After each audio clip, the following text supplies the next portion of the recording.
Assalamualaikum warahmatullahi wabarakatuh. Perkenalkan, nama saya Ferry Ardianto Rismawan.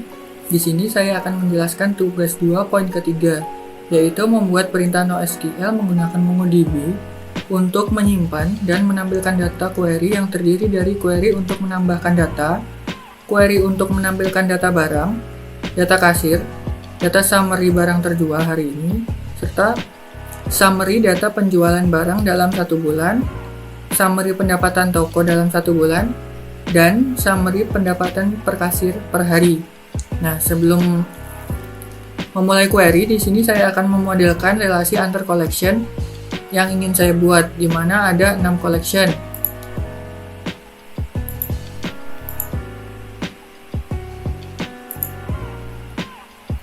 Nah, di sini ada 6 collection, yaitu ada toko, kasir, invoice, detail invoice, barang dan item. Untuk relasi masing-masing yaitu toko memiliki relasi one to many dengan kasir, kasir memiliki relasi one to many dengan invoice, dan invoice di sini memiliki relasi one to one dengan detail invoice. Lalu detail invoice memiliki relasi many to many dengan barang, lalu barang dengan item memiliki relasi one to one.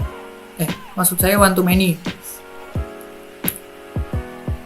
Masuk ke dalam konsol MongoDB-nya. Nah, di sini saya sudah menjalankan konsolnya. Yang dilakukan pertama kali adalah berpindah ke database yang akan digunakan. Nah, di sini saya akan menggunakan database toko. Nah, sudah berganti ke toko. Kemudian dilakukan adalah melakukan input data pada database. Nah, di sebelah kanan ini ada kumpulan query insert untuk menambahkan dokumen ke dalam 6 collection tadi. Nah, yang pertama di sini ada collection kasir yang terdiri dari atribut ID dan name untuk dokumennya. Nah, di sini menggunakan fungsi insert one untuk mendapatkan satu data saja. Kemudian di collection kedua ada collection kasir. Nah, di sini menggunakan perintah insert menu untuk menambahkan banyak data sekaligus dalam bentuk array. Nah, untuk atribut yang ada pada collection kasir sendiri ada ID, underscore ID, name, phone, alamat, nick, gender, dan toko ID ini. Nah, toko ID ini nantinya akan mereference ke toko. Lalu ada birth date dan join date. Di sini ada 2 dokumen ya. Kemudian pada collection ketiga ada barang. Nah, sama juga di sini menggunakan insert menu untuk menambahkan banyak data sekaligus. Di sini ada 3 dokumen dengan atributnya sama, yaitu underscore ID, nama, produser, harga, dan tipe.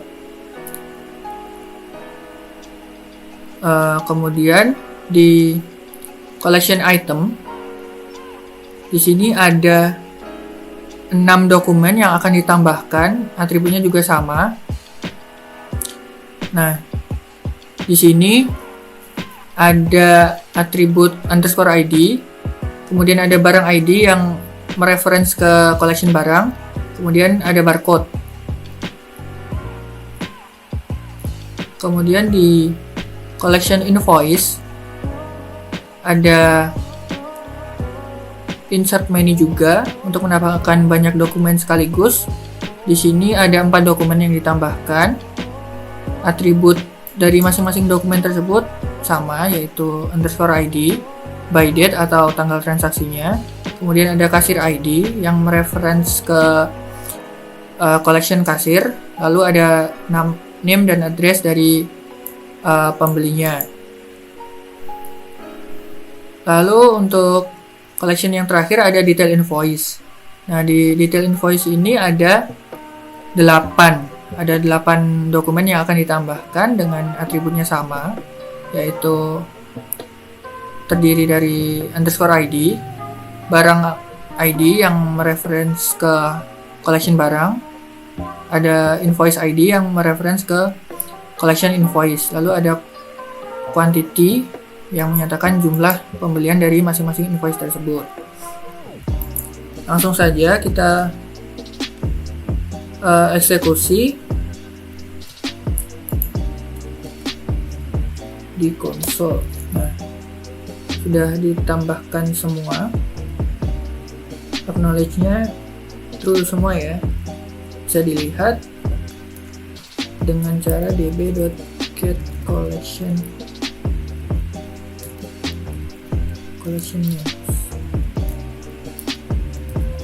Nah, di sini ada 6 collection, sudah sesuai. Kemudian masuk ke query untuk menampilkannya.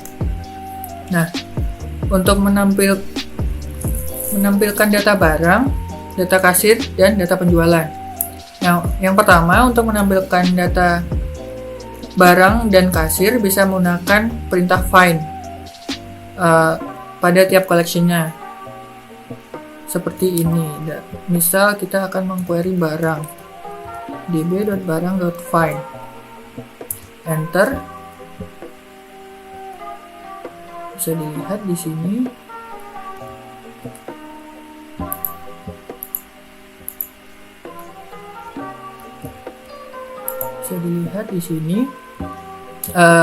Koleksinya ada 3 sesuai yang ditambahkan tadi. Lalu untuk db.kasirnya,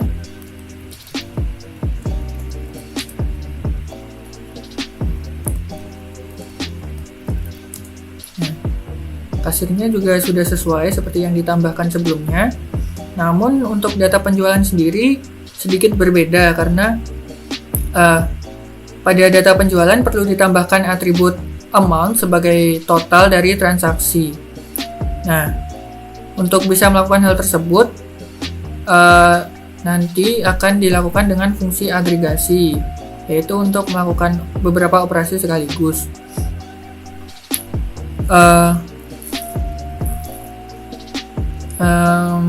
Di sini dilakukan agregasi menggunakan fungsi $lookup. Nanti $lookup nanti akan saya jelaskan setelah ini. Jadi nanti collection invoice akan di lookup dengan collection detail invoice. From ini maksudnya adalah collection-nya akan di lookup, lalu local field ini adalah field lokal yang akan dibandingkan dengan foreign field atau field yang ada di collection yang akan di lookup. Nah, S ini maksudnya adalah hasil dari lookup nanti akan disimpan dalam sebagai namanya apa dengan bentuk array. Nah, di sini collection invoice akan di lookup dengan detail invoice, kemudian ditampilkan sebagai items, lalu di lookup lagi dengan collection barang ditampilkan sebagai detail barang, lalu di lookup lagi dengan collection item yang ditampilkan dengan nama atributnya barcode barang. Lalu ditambahkan atribut baru bernama amount di sini menggunakan add field. Yang di dalamnya terdapat fungsi JS untuk menghitung total transaksi yang diambil dari atribut quantity dari items. Items di sini maksudnya adalah yang ini, kemudian dikali dengan harga yang didapat dari detail barang dari sini, kemudian dikembalikan. Nah, di sini ada sintaks pretty digunakan untuk memperindah tampilannya saja, tidak berpengaruh pada hasil query-nya. Langsung saja kita coba running di konsol. Nah, di sini hasil dari query tersebut nantinya adalah semua field dari invoice beserta barang dan jumlah barang yang dibeli serta data barcode dari barang yang dibeli. Nah, di sini juga ada amount yang menyatakan total transaksi yang dilakukan. Masuk ke query selanjutnya, query kedua. Oh iya, sebelum itu saya akan menjelaskan fungsi lookup. Fungsi lookup yang digunakan tadi akan menggabungkan beberapa collection berdasarkan field yang nilainya sama dan mengembalikan berupa array. Nah, fungsi lookup ini sama dengan left outer join ataupun nested query dalam sintaks SQL pada umumnya. Nah, masuk ke query selanjutnya. Nah, di query ketiga ini digunakan untuk menghitung summary barang yang terjual hari ini. Nah, caranya yaitu dengan melakukan agregasi antara collection barang, detail invoice yang ditampilkan sebagai detail barang, lalu ada di lookup lagi dengan invoice yang ditampilkan sebagai detail invoice. Nah, terus di sini ditambahkan add field baru yaitu menggunakan $add field. Nah, untuk nilai dari field baru tersebut yang namanya jumlah terjual itu isinya nanti adalah nilai kembalian dari fungsi JS ini. Nah, yang dilakukan fungsi JS ini adalah yang pertama adalah membuat fungsi untuk melakukan formatting tanggal yang akan diambil. Lalu akan ada looping objek atau collection dari invoice untuk mengambil atribut by date dalam invoice untuk dibandingkan dengan tanggal yang diinginkan. Nah, di sini tanggalnya adalah 9 September. Nah, jika tanggal pada invoice tersebut pada atribut invoice tersebut sama, kemudian maka akan diambil semua barang yang memiliki atribut invoice ID yang sama dengan ID invoice tersebut. Kemudian akan diambil kuantitinya menggunakan looping di sini. Kemudian dikembalikan hasilnya dan disimpan dalam field jumlah terjual. Nah, di sini juga ditambahkan fungsi project untuk proyeksi dari hasil yang dihasilkan tersebut. Nah, di sini ada dua field yang diproyeksi yaitu detail barang dan detail invoice. Nah, untuk nilai 0 sendiri adalah untuk memfilter field yang akan ditampilkan. Jadi kalau nilainya 0 itu nantinya tidak akan ditampilkan, dan jika nilainya 1 maka nilai tersebutlah yang akan ditampilkan. Seperti itu. Kemudian langsung kita running di konsol. Nah, sudah dilihat di sini hasilnya ada atribut dari barang yaitu ID, underscore ID, name, producer, harga, tipe, dan ada field baru yaitu jumlah terjual atau jumlah barang yang terjual pada tanggal tersebut. Nah, di sini tanggalnya adalah 9 September tadi. Masuk ke query selanjutnya. Nah, pada query keempat ini secara metode dan secara query-nya sebenarnya sama, hanya saja perbedaannya ada pada bagian fungsi JS-nya. Nah, pada fungsi JS ini dilakukan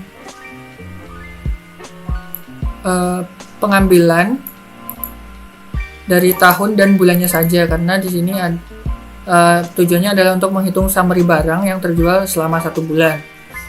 Nah, kemudian dibandingkan bulannya. Di sini adalah bulan Oktober 2020. Nah, untuk langsung saja kita lihat hasilnya karena query-nya sendiri hampir sama dengan yang sebelumnya. Nah, untuk hasilnya sendiri di sini adalah atribut barang sama seperti tadi, yaitu ID, name, producer, harga, type, dan jumlah terjual. Namun di sini perbedaannya adalah di jumlah terjualnya di sini adalah jumlah terjual per bulannya pada bulan tersebut. Lanjut ke query kelima.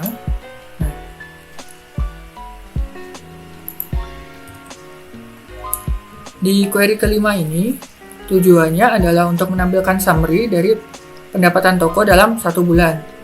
Nah, metode yang digunakan masih sama, yaitu menggunakan fungsi lookup untuk menggabungkan beberapa collection, yaitu collection toko, kasir yang ditampilkan sebagai kasir list, lalu ada collection invoice yang nantinya ditampilkan dengan nama invoice list, lalu ada collection detail invoice yang ditampilkan dengan nama invoice detail list, ada collection barang juga yang ditampilkan dengan nama barang list.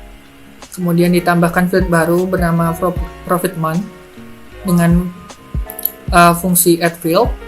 Nah, untuk hasilnya, untuk isi dari profit month sendiri adalah hasil kembalian dari fungsi JS. Nah, pada fungsi JS ini terdapat sebuah fungsi lagi untuk format bulan dan tahunnya. Kemudian akan dilakukan looping untuk mengambil tanggal transaksi atau by date-nya yang sudah diformat tadi, lalu disimpan dalam array all dates. Karena masih ada duplikasi, maka perlu difilter lagi. Nah, di sini difilter menggunakan fungsi only unique. Kemudian disimpan pada kemudian dikembalikan, lalu disimpan pada unique date. Nah, setelah difilter, kemudian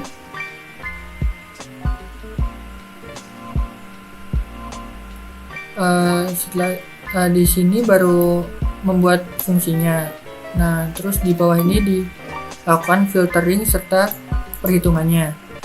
Di sini untuk melakukan filtering serta perhitungannya dilakukan looping sebanyak bulan penjualan, lalu di looping lagi sebanyak invoice, juga bulan dan tahun yang sama. Bulan dan tahun yang sama itu syaratnya. Lalu jika bulan dan tahunnya sama, maka diambil detail invoice serta barang yang ada di dalamnya. Kemudian dijumlahkan seluruhnya dan hasilnya nanti akan disimpan dalam bentuk array of object, di mana objeknya terdiri dari atribut bulan dan profit total atau total pendapatan per bulannya. Nah, setelah itu dilakukan proyeksi untuk menghilangkan atribut yang tidak diperlukan seperti kasir list, invoice detail list, dan barang list. Nah, langsung saja kita running untuk melihat hasilnya. Nah, di sini dapat dilihat pendapatan per bulan dari toko XYZ. Nah, pada bulan September 2020 total pendapatannya sekian. Dan untuk bulan Oktober 2020 pendapatannya sekian.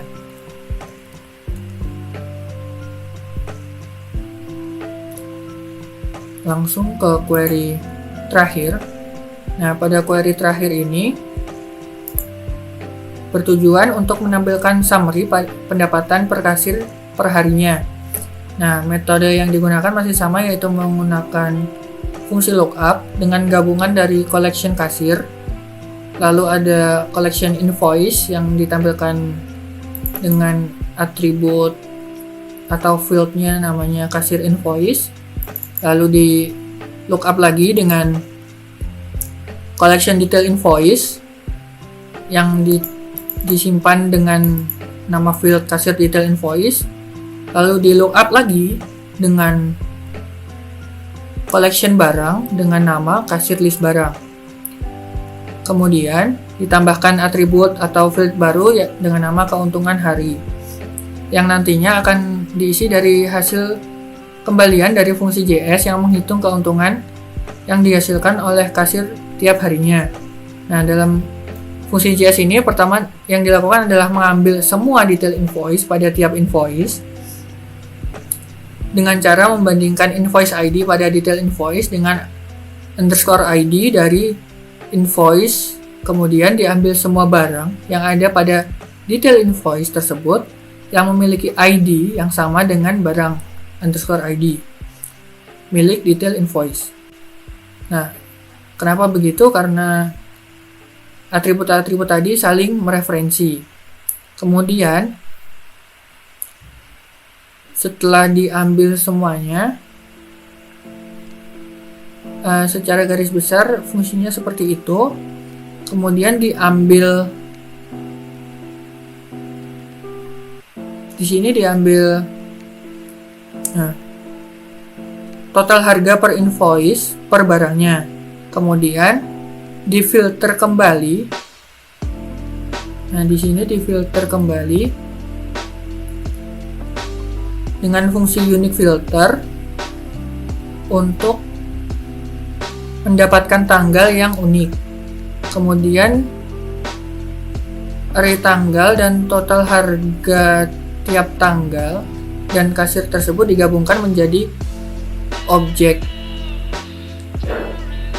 Nah, di sini digabungkan menjadi objek.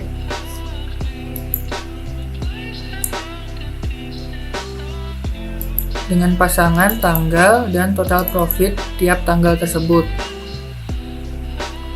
Nah, terakhir dilakukan proyeksi untuk menghilangkan field, untuk tidak menampilkan field kasir invoice, kasir detail invoice, serta kasir list barang. Langsung saja kita running di konsol.